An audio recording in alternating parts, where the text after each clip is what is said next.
Breaking news. Rajshahi সরকারি কলেজের ছাত্রী সুহানী আক্তারকে রাস্তার ধারে পড়ে থাকা অবস্থায় পাওয়া যায়। শরীরে তার অজস্র দাগ, হিংস্র পশুর ন্যায় কেউ খুবলে খেয়েছে। আপাতত সে লাইফ সাপোর্টে রাজশাহী মেডিকেলে ভর্তি আছে। তার অবস্থা আশঙ্কাজনক। ডাক্তাররা এখনও বলতে পারছে না সে বাঁচবে কি বাঁচবে না। সুহানীর বাবা মা কান্নায় ভেঙে পড়েছে। পরিবারের আহাজারিতে কাঁদছে মানুষ। সকাল সকাল এমন নিউজ দেখে আরশিয়া শরীর শিউরে উঠল। সে মেয়েটাকে চিনত, তারই স্কুলের ছাত্রী। তবে সে তার ৩ ব্যাচ নিচে ছিল। সবে কলেজে উঠেছে, তার এই অবস্থা কী করলো? অসুস্থ শরীর নিয়ে সে শুয়ে সেই সবই ভাবছে। আজকাল মেয়েদের নিরাপত্তা কোথায়? সে তো শালীন পোশাকই পরেছিল দেখাচ্ছে, অথচ কিছু মানুষ দোষ দেয় মেয়েদের পোশাকের। ৫ দিন হয়ে গেছে আরশিয়াকে ক্যাম্পাসে দেখা যাচ্ছে না। শুরুর ২ দিন রিহান ভেবেছিল ইচ্ছে করে আসেনি, কিন্তু পরে খবর এলো আরশিয়া ভীষণ অসুস্থ, বিছানা থেকে উঠতেও পারছে না। খবরটা শোনার পর থেকেই অদ্ভুত এক অস্থিরতা কাজ করছে তার ভেতর। লাইব্রেরির একটা টেবিল আজও ফাঁকা রইল। আরশিয়া আসেনি। রোজ এসে বই পড়তো। রিহান নিজের ওপর অবাক হয়। আমি কি তাকে নিয়ে ভাবছি? নিজেকে বোঝানোর চেষ্টা করে। এতে আমার কি আসে যায়? ও আসুক বা না আসুক, আমার কিছু যায় আসে না। কিন্তু হৃদয় যেন কথা মানতে চায় না। বন্ধুরা সেটা টের পেয়ে যায়। রনিত একদিন হাসতে হাসতে বলল, মেয়েটা আসছে না বলে তুই এত অস্থির কেন? নাকি ওর অনুপস্থিতি খুব টের পাচ্ছিস? অবিক ঠাট্টা করে যোগ দিল, যা না একবার খোঁজ নিয়ে আয়। ভদ্রলোক হলে অন্তত খবরটা নিত। রিহান ভ্রুকুচকে রেগে উঠল, এসব বাজে কথা বাদ দে। আমি কি তার প্রেমিক নাকি? অসুস্থ হোক বা সুস্থ হোক, আমার কেন মাথা ব্যথা হবে? কথাটা মুখে বলল, ভেতরে ভেতরে যেন কেমন খচখচ করে। সাহিল মুচকি হেসে বলল, মুখে মানছিস না তাতে কি? চোখ সব বলে দিচ্ছে দোস্ত। অভিষেক এবার মুখ খুলে শান্ত স্বরে বলল, কখনো কখনো আমরা কাউকে না চাইতেই মিস করি, এটা স্বাভাবিক ব্যাপার। অস্বীকার করে লাভ নেই। রিহান আর কিছু বলল না, কেবল হেসে কথাটা উড়িয়ে দিল। তোরা সব বেশি ভাবিস, আমি ওর নামও শুনতে পারি না, সেখানে মিস করার প্রশ্নই আসে না। ৫ দিন হলো আসিয়া ঘরে বন্দি। এরকম শয্যাশায়ী হয়ে আছে সে। জ্বর বারবার ওঠানামা করছে, শরীর ভীষণ দুর্বল। আঞ্জুমা চৌধুরী মেয়ের কথায় সিক্ত তোয়ালে দিয়ে বারবার মুছে দিচ্ছেন, কণ্ঠে উদ্বিগ্নতা। এমন দুর্বল হয়ে পড়েছিস, ২ দিন হসপিটালে থাকলে কি হতো? আরশিয়া মৃদু হাসল, কণ্ঠ ভাঙা। আম্মু, আজকে আগের থেকে ভালো লাগছে। আর হসপিটালে থাকলে নিজেকে আরও বেশি অসুস্থ মনে হয়। মাঝে মধ্যে আবহাওয়ার পরিবর্তনের জন্য এমন হয়। ডাক্তার আঙ্কেল তো এসে দেখে ওষুধ দিয়েছে। আঞ্জুমা চৌধুরী আর কিছু বললেন না। আশরাফ চৌধুরী অফিসে গেছেন। গত ৩ দিন যাননি বলে আজ যেতে হলো। এর মধ্যে অর্থী ৩ দিন করে এসে দেখে গেছে। আজ ভার্সিটি শেষ করে আবার আসবে বলেছিল। অন্যদিকে ক্যাম্পাসে রিহান বারবার চেষ্টা করছে নিজের মনোযোগ ধরে রাখতে, কিন্তু পারছে না।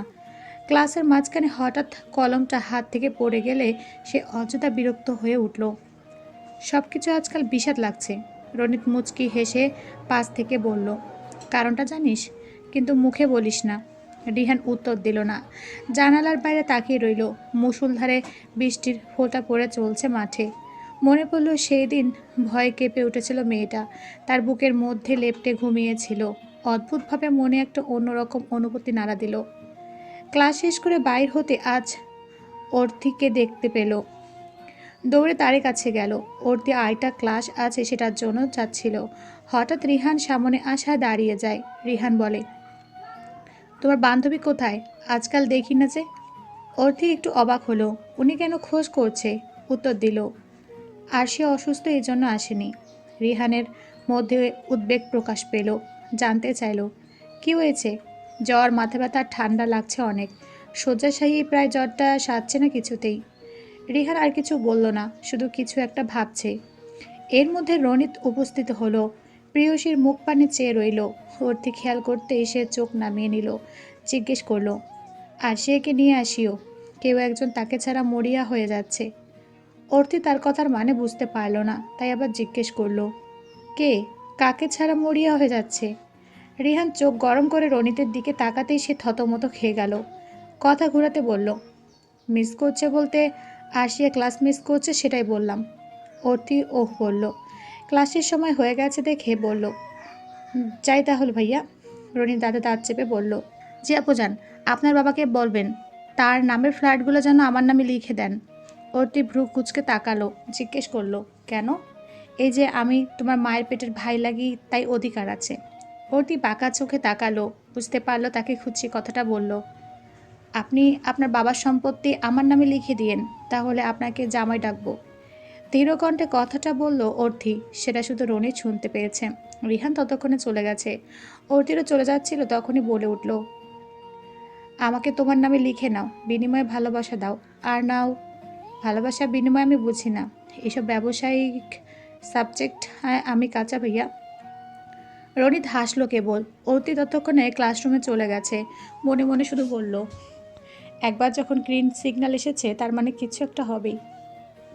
এদিকে বিছানায় শুয়ে আরশিয়া চোখ বন্ধ করেছিল। হঠাৎ যেন মনে হলো কেউ তার নাম ধরে ডেকেছে। চমকে চোখ খুলে আশেপাশে তাকালো, দেখে অর্তি দাঁড়িয়ে আছে, হাতে তার প্রিয় ফুল কাঠগোলাপ। অসুস্থ শরীর নিয়ে বিছানা থেকে উঠল। অর্তি মানা করলো, উঠিস না, তুই শুয়ে থাক, সমস্যা হবে না। আছোয়া হয়ে বসলো। অর্তি ফুলগুলো দিল। রিহানের খোঁজ করার বিষয়টা খুলে বলতে লাগলো। আর সে মুখ বাঁকালো, পাত্তা না দিয়ে বলল, নিশ্চিত কোনো মতলব আছে, নয়তো ঝামেলা করতে পারছে না সেজন্য। তা জানি না বাপু, আমি যা দেখি শুনি তাই বলি। অতি ওর পাশে বসে পড়ল। প্রিয় বান্ধবীকে সময় দিতে জুড়ে দিল নানান গল্প। সন্ধে হয়ে আসছে। আশরাফ চৌধুরী আজ তাড়াতাড়ি বাসায় আসবে বলে আগে বেরিয়েছে। বাসার সামনে আসতে দেখতে পেল একটি ছেলে এ বাড়ির দিকে তাকিয়ে আছে। তার সন্দেহ হলো কেই ছেলে। গাড়ি থেকে নেমে ধীর পায়ে ছেলেটার কাছে গেল, কিন্তু তার কোনো হুঁশ নেই আশেপাশে কেউ আছে কিনা। ঘাড়ে কেউ হাত বুলাতে ছেলেটি চমকে পিছন তাকালো। কে তুমি? আমার বাসার সামনে কি দেখছো? ছেলেটি নিজেকে ধাতস্থ করলো, বলল, আপনি আরশিয়ার বাবা? ভদ্রলোক হ্যাঁ বললেন। আসসালামু আলাইকুম আঙ্কেল, আমি আরশিয়ার ফ্রেন্ড। ভদ্রলোক হাসলো, বলল, আগে বলবে না, দাঁড়িয়ে আছো কেন? নিশ্চয়ই আরশিয়াকে দেখতে এসেছো। মেয়েটা অসুস্থ বাঁধিয়ে বসে আছে, গত 3 দিন সিরিয়াস অবস্থা ছিল, আজ তাও ভালো। আরশিয়া অসুস্থ? হ্যাঁ, তুমি জানতে না? আমতা আমতা করে বলল, যে জানতাম, কিন্তু এত বেশি তা জানতাম না।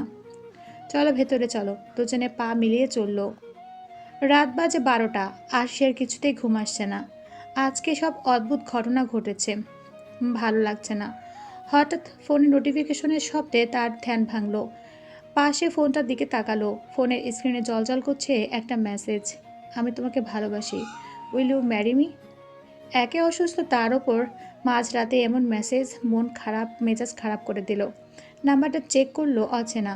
ভাবলো রিপ্লাই দিবে না, কিন্তু দিল। হ্যাঁ, বিবাহ করিব তো, পরিবার সহ বাসায় এসে প্রস্তাব দিবেন, যত সব। মেসেজটা সেন্ড করে বিরক্ত প্রকাশ করলো। আবার ভাবলো কি বোকামোর মতো কাজ করলাম। কোনো আলতু ফালতু ছেলে হয়তো জ্বালাতে এসব করছে, আর আমিও বোকার মতো রিপ্লাই দিলাম।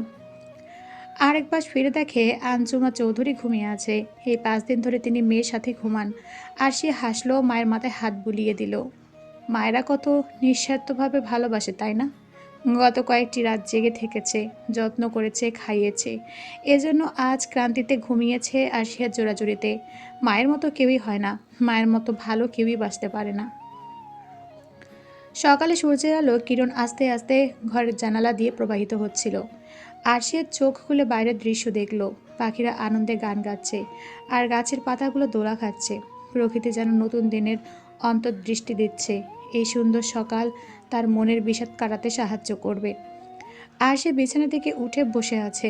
গত 5 দিনের অসুস্থতার পরিবর্তে আজ তার মনে কিছুটা শক্তি ফিরে এসেছে, কিন্তু মাথাটা এখনো ভারী মনে হচ্ছে। 1 কাপ চা খাওয়া দরকার। ঘড়ির দিকে তাকালো, তখন বাজে সকাল 9:45। অসুস্থ থাকার কারণে ডাকেনি। ও ফ্রেশ হতে ওয়াশরুমে গেল। ফ্রেশ হয়ে একবার গোসল সেরে আসবে বলে আবার বেরিয়ে কাপড় আর টাওয়াল নিল। তখনই আঞ্জুমা চৌধুরী বললেন, গোসল করবি? হ্যাঁ আম্মু, গোসল করলে নিজেকে অনেকটা ফ্রেশ লাগবে। ঠিক আছে, গোসল সেরে একটু নিচে আয়। আশি এত কিছু না ভেবে ঠিক আছে বলল। আঞ্জুমা চৌধুরী বেরিয়ে যেতে ও গোসলের গেল। প্রায় 15 মিনিট পর মাথায় টাওয়াল পেঁচিয়ে সুন্দর নীল একটা 3 পিস পরে বাহির হলো। নিজেকে কেমন রিফ্রেশ লাগছে। আয়নার সামনে দাঁড়িয়ে নিজেকে একটু দেখলো। কতদিন নিজেকে দেখা হয় না আয়নায়।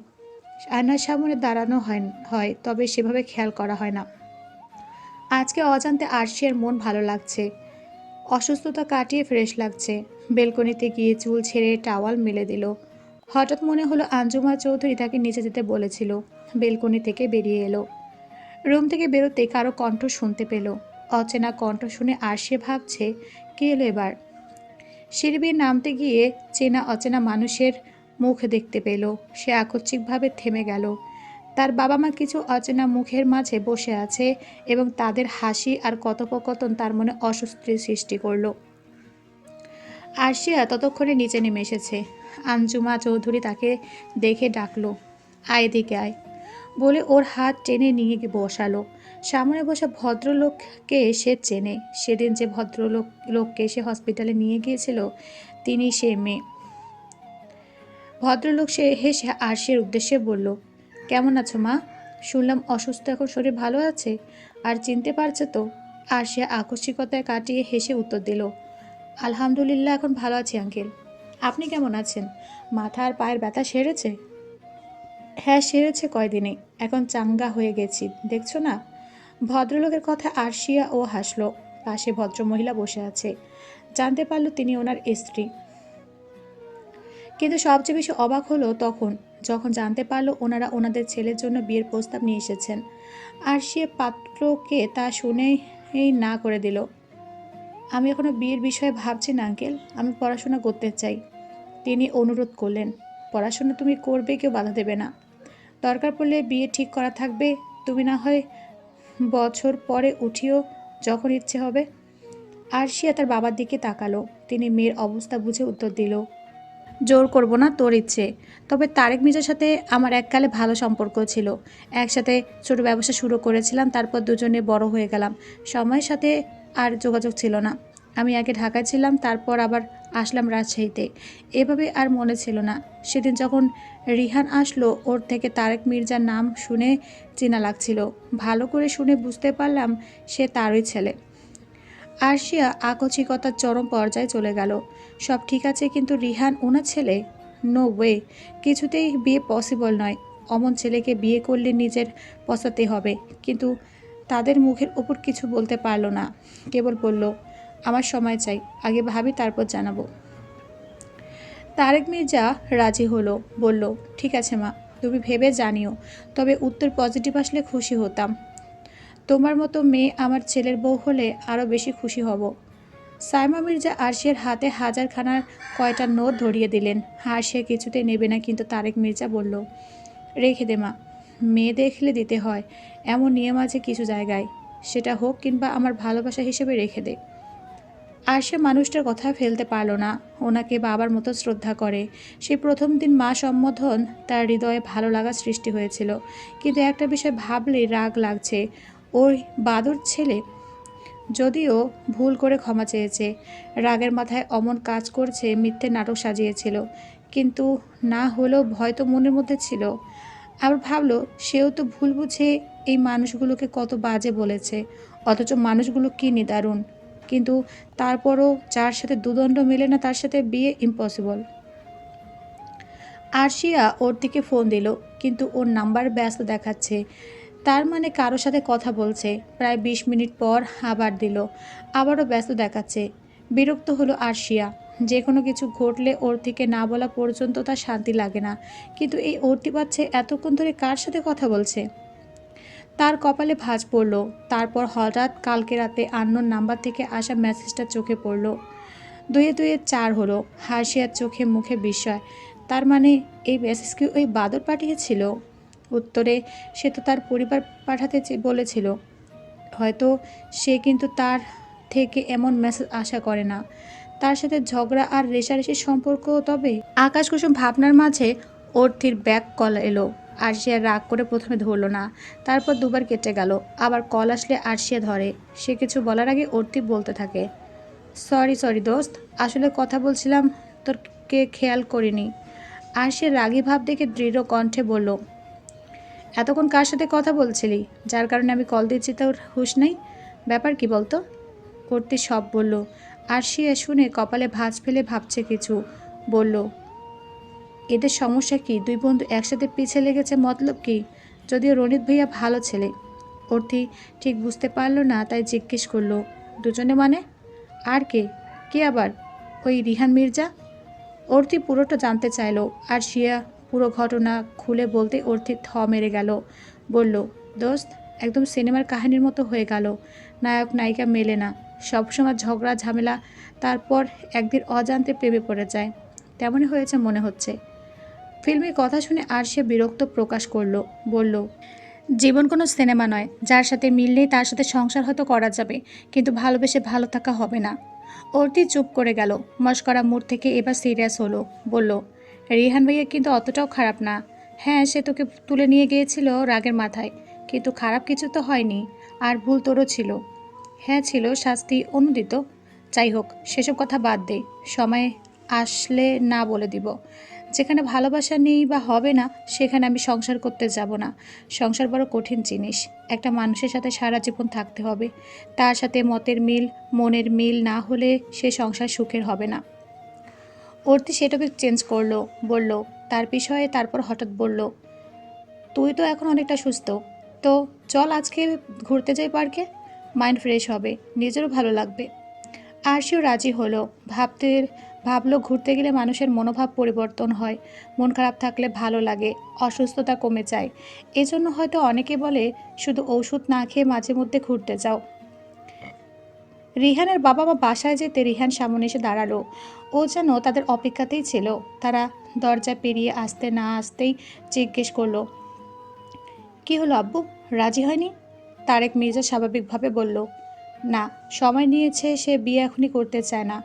যদিও ওর বাবা মায়ের আপত্তি নেই, ও যা বলবে তাই। রিহানের মুখ কালো হয়ে গেল। ও জানতো এমন কিছু হবে, আর হওয়াটা অস্বাভাবিক নয়।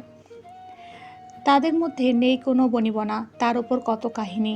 কিভাবে যে ভালোবেসে ফেললো মন, তা জানে না নিজেও।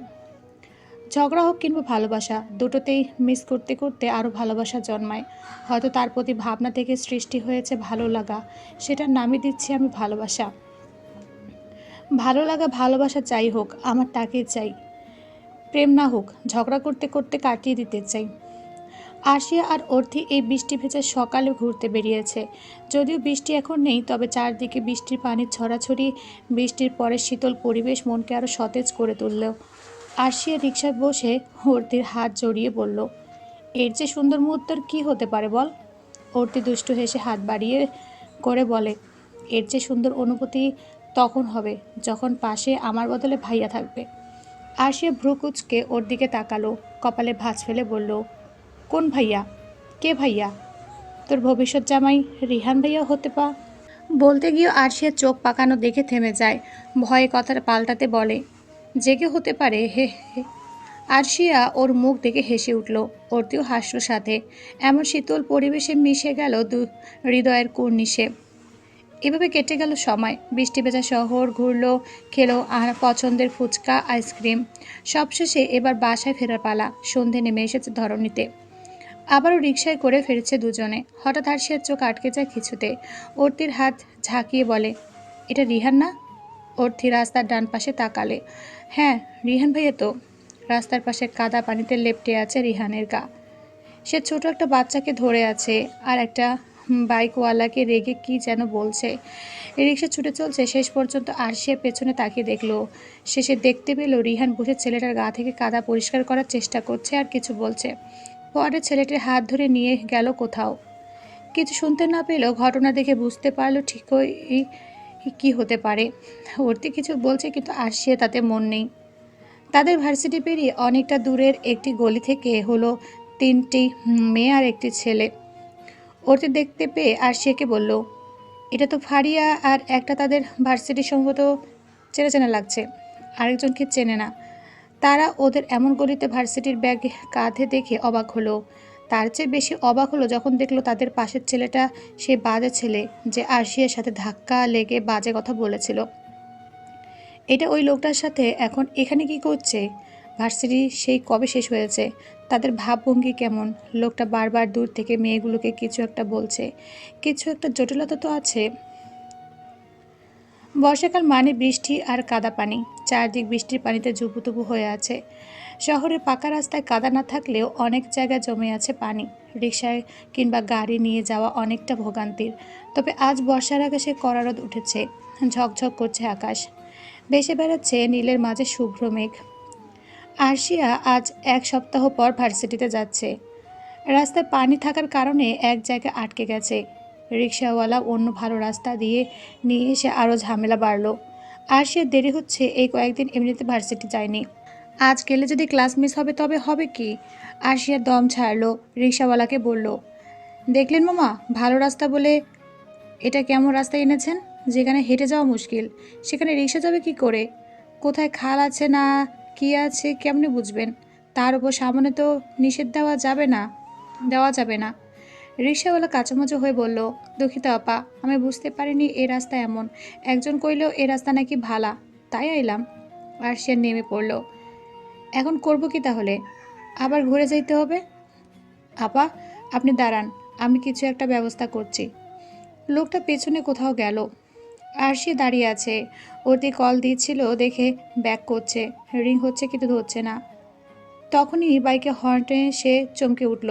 এত কাছে এসে কে হর্ন বাজাচ্ছে? আর সে রেগে গেল। মনে মনে বকা দেওয়ার জন্য চোয়াল শক্ত করে পেছনে ঘুরল, বলল, কে? রিহানের হাসি মাখা মুখশ্রী তার চোখে পড়ল।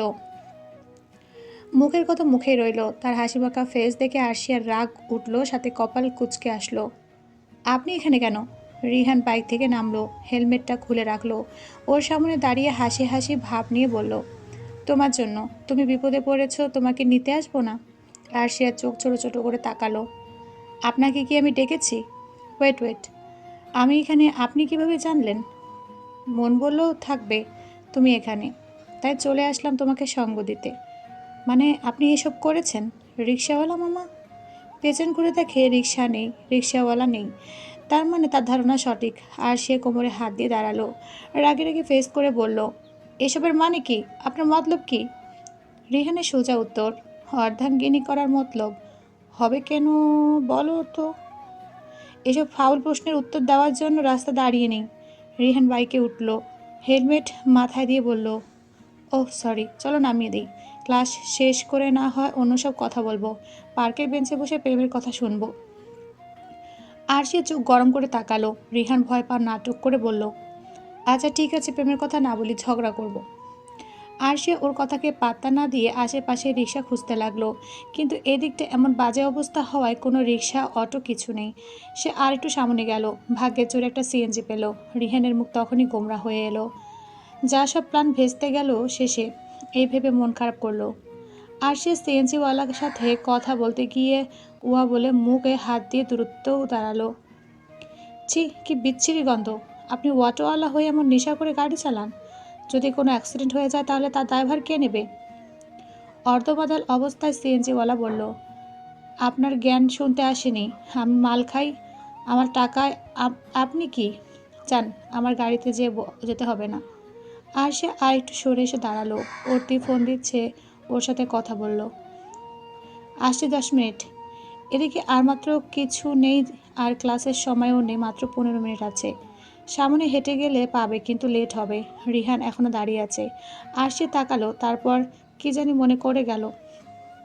আর সে চুপচাপ উঠে বসলো। রিহান তখনই হেসে উঠল, মাথার হেলমেটটা খুলে আরশিয়াকে দিল। আরশিয়া নিল, নিতে গিয়ে স্পর্শ হলো হাতের সাথে। হেলমেট পরতে পরতে বলল, ক্লাস মিস হয়ে যাবে বলে উঠলাম, নয়তো কখনো উঠতাম না। আবার অন্য কিছু ভাবিয়েন না। রিহান মুচকি হাসলো। আর সে পেছন থেকে বাইকের আয়নায় তা খেয়াল করে। রিহান বাইক স্ট্যান্ড দিয়ে বলল, না, অন্য কিছু ভাবছি না, শুধু ভাবছি উপায় না পেয়ে আজ বাইকে উঠলে।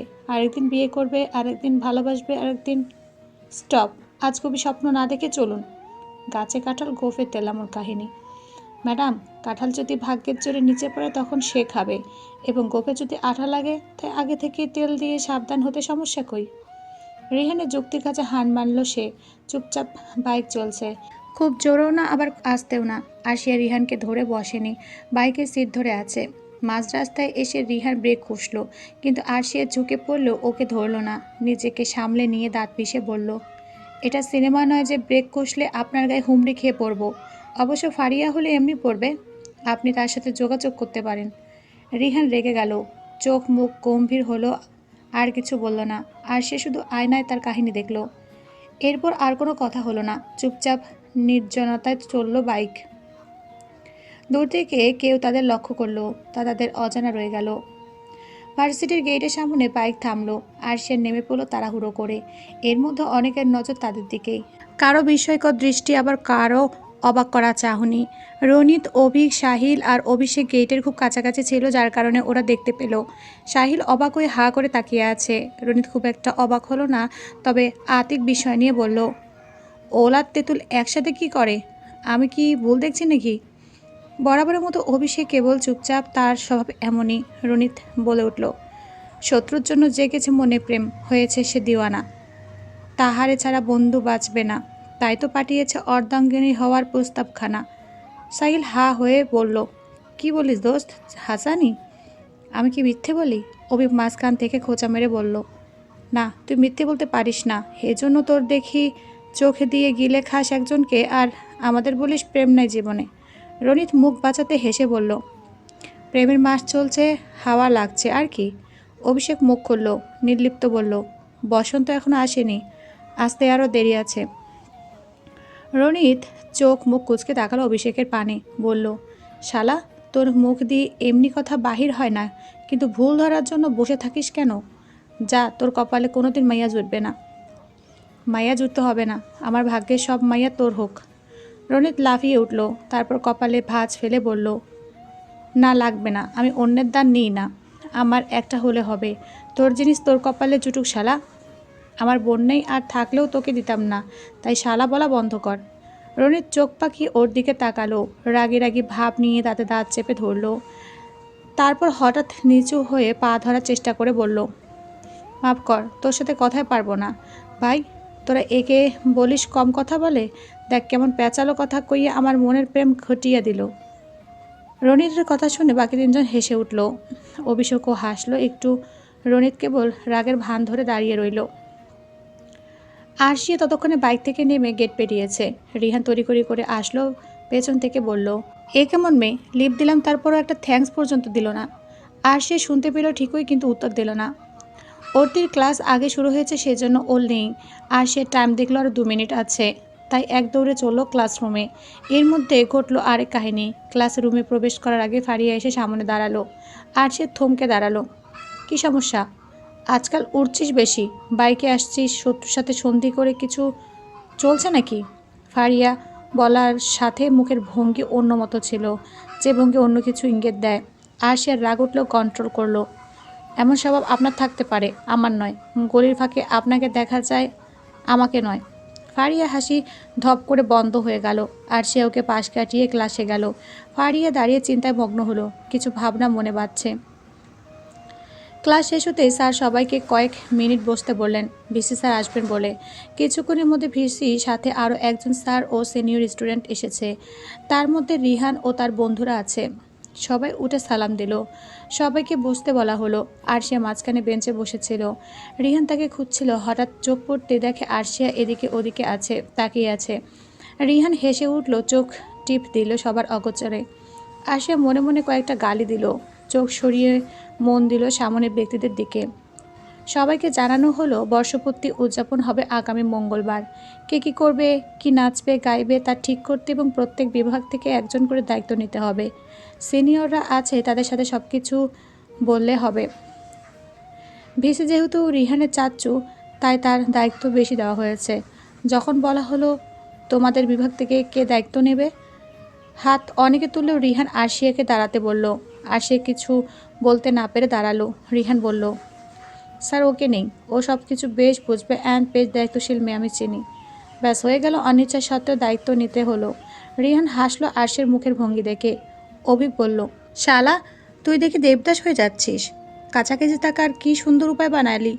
রিহান অভিকের দিক থেকে নজর ঘোরালো। সবার মাঝে আরশের কুঁচকে রাখা মুখের দিকে তাকিয়ে হেসে বলল, দেবদাস হতে যাব কোন দুঃখে, আমরা তো হব আমাদের মতো, ভালোবাসার জোড়া কবুতর। না পাওয়া, শেখা খাওয়া এসব আমার ডিকশনারিতে থাকবে না। দেবদাস, চণ্ডীদাস সব দাসের মতো হয়ে আমি সবার কাছে পরিচিত হতে চাই না, ইতিহাসের পাতায় নাম লেখাতেও চাই না। আমি চাই সে শুধু আমার হোক, লক্ষ্য মানুষ না জানুক, প্রেমের কাহিনীতে সে শুধু আমার পাশে থাকুক।